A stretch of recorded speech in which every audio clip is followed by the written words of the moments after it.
ಒಂದು ಸರ್ಕಾರ ಬರ್ತದೆ, ರಾಜ್ಯವನ್ನು ಆಳ್ತದೆ, ಸ್ಥಿರ ಸರ್ಕಾರ ಇರ್ತದೆ ಎನ್ನೋ ಮಾತನ್ನು ಹೇಳಿದ್ವಿ. ಹೀಗಾಗಿ ಅದು ಮಾತು ನಿಜ ಆಗಿದೆ ಅಂತ ನೀವೆಲ್ಲ ಹೇಳ್ತೀರಾ. ಈಗ ಕೇಳುವಂಥದ್ದು ಮಳೆ ಬೆಳೆ ವಿಚಾರದಲ್ಲಿ. ಮಳೆ ಬರುತ್ತೆ, ಸಾಕಷ್ಟು ಮಳೆ ಬರುತ್ತೆ. ಮುಂದೆ ಜಲಪ್ರಳಯ ಆಗೋ ಲಕ್ಷಣವೂ ಇದೆ. ಅದಕ್ಕೇನು ಯೋಚನೆ ಮಾಡೋ ಅವಶ್ಯಕತೆ ಇಲ್ಲ. ಪ್ರಕೃತಿ ಮುಂದಿದೆ, ಸರಿಯಾಗ್ತದೆ, ಏನು ದೊಡ್ಡದೇನಾಗಲ್ಲ. ಪ್ರಾಮುಖ್ಯವಾಗಿ 3 ದುರಂತಗಳನ್ನು ಹೇಳ್ತೀನಿ.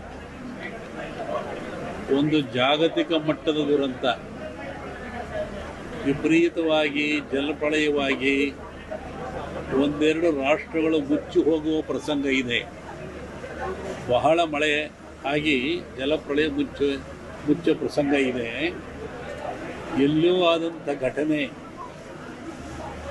ವಾಯು ಮಾಲಿನ್ಯ ಭಾರತದ ಮೇಲೆ ಬಂದು ಜನಗಳ ಅಪಮೃತ್ಯುಗೆ ಈಡಾಗುವ ಸನ್ನಿವೇಶ ಇದೆ. ಎಲ್ಲೋ ಬಾಂಬ್ ಹಾಕಿದ್ರು, ಎಲ್ಲೋ ಎಕ್ಸ್ಪೋಸ್ ಆಯಿತು. ಆ ವಾಯು ಇತ್ತ ಕಡೆ ಬೀಸಿ ಜನರ ಅಕಾಲ ಮೃತ್ಯುವಿಗೂ ತೊಂದರೆಗಳಿಗೂ ಅಂಗಹಿರಿದು ಅವಕಾಶ ಇದೆ. ಒಂದು ಜಾಗತಿಕ ಮಟ್ಟದ ತೊಂದರೆ, ರಾಷ್ಟ್ರೀಯ ಮಟ್ಟದ ತೊಂದರೆ. ವಿಜಯದಶಮಿಯಿಂದ ಸಂಕ್ರಾಂತಿಯೊಳಗೆ ಜಗತ್ತಿನ ಸಾಮ್ರಾಟರು ತಲ್ಲಣಗೊಳ್ಳುವಂಥ ದುರ್ಘಟನೆ ನಡೀತದೆ. ಆಳುವರು ಅರಿತರೆ ಇದನ್ನು ತಪ್ಪಿಸ್ಕೊಳ್ಬೋದು. ಇದು ರಾಷ್ಟ್ರ ಮಟ್ಟದ ಈ ಸಂವತ್ಸರದಾಗುವಂಥ ಬಹಳ ಒಂದು ದುರ್ಘಟನೆ. ಆಳುವರು ಅರಿತರೆ ಇದರಿಂದ ಪರವಾಗಬಹುದು. ಇಲ್ಲವಾದರೆ ಕಟ್ಟಿಟ್ಟ ಬುತ್ತಿ. ಮೂರನೇದಾಗಿ ಈ ಕರುನಾಡಿಗೆ ಕೆಲವೊಂದು ಆಪತ್ತಿದೆ. ಆಪತ್ತು ಬಹಳ ಏನು ಕಷ್ಟದಾಯಕವಲ್ಲ. ಕೆಲವು ಸಾವು ನೋವುಗಳು, ದುಃಖಗಳು, ರಾಜಕೀಯ ವರ್ಗದ ಪ್ರಭಾವಗಳು ಇವೆಲ್ಲ ಬರ್ತವೆ.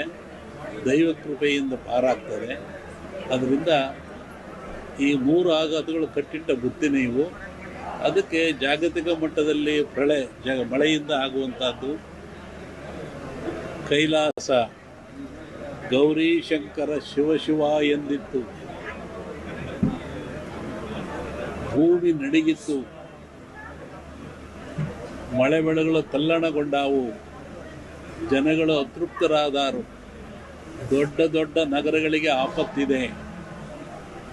ಈ ಭಾರತ ದೇಶದಲ್ಲಿ ನಾನು ಹೇಳಿದಾಗ ಒಂದು ಘಟನೆ ಆಗೇ ಆಗುತ್ತೆ.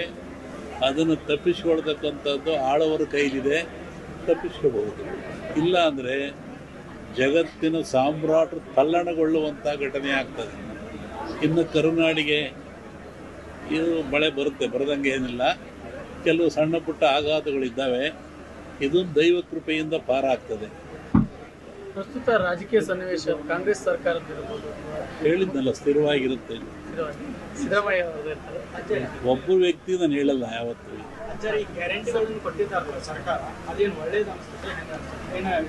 ಈಗ ಕೋಆಪರೇಟಿವ್ ಬಗ್ಗೆ ಈಗ ತಾನೇ ಮಾತಾಡಿದ್ವಿ ಅಲ್ವೇ?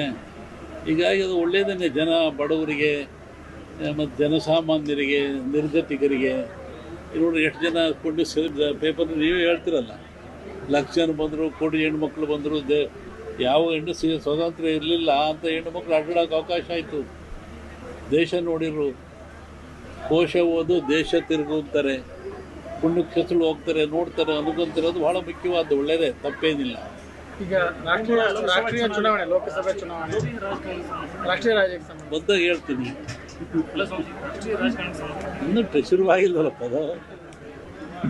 ಸತ್ಯಂ ಅಪ್ರಿಯಂ, ಅಸತ್ಯಂ ಪ್ರಿಯಂ. ಸತ್ಯ ಅಪ್ರಿಯವಾಗಿರ್ತದೆ, ಸುಳ್ಳು ಪ್ರಿಯವಾಗಿರ್ತದೆ. ಈಗ ಸತ್ಯ ವಾಪಸ್ ಮಡ್ಕೋಗಲ್ಲ ನಾನು.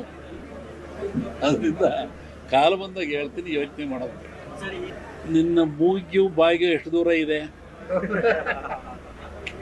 1 ಇಂಚು. ಮೂಗಿಯು ಬಾಯಿಗೂ ಬಾಯಲ್ಲಿರುವಂಥ ಹೊಲಸು ಎಲ್ಲಿವಿಲ್ಲ. ಕೈ ಕಿತ್ತು ತೋರಿಸ್ಬೇಕು ಅಲ್ವೇ? ಎಲ್ಲೋ ಬೋಂಡ ಹಾಕಿದರೆ ಎಲ್ಲೋ ಸುವಾಸನೆಯನ್ನು ಮೂಗು ತಗೊಳುತ್ತೆ. ಇದನ್ನ ಯಾಕೆ ಕೊಡಲ್ಲ?